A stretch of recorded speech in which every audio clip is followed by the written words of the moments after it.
کراچی سے خبر شامل کرتے ہیں بیورو چیف اعجاز احمد طاہر اعوان کی۔ تفصیلات کے مطابق بہار ویلفیئر فاؤنڈیشن کراچی کے زیر انتظام چلنے والے ادارہ BWFIT انسٹی ٹیوٹ سے اپنے سالانہ کورسز کی تکمیل کرنے والے طلباء و طالبات میں اسناد کی تقسیم کے لیے ایک تقریب کا اہتمام کیا گیا۔ اس تقریب میں 20 طلباء و طالبات کو اسناد دی گئی۔ طلباء و طالبات نے مدرجہ ذیل کورسز کی تربیت حاصل کی: CIT، digital marketing, MS office.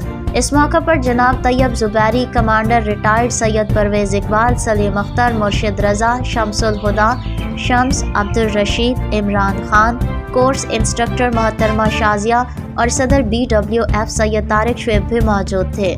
تقریب کی نظامت کے فرائض جہاں زیب عارف نے سر انجام دیے۔ بچوں نے اسناد حاصل کرنے پہ خوشی کا اظہار کیا۔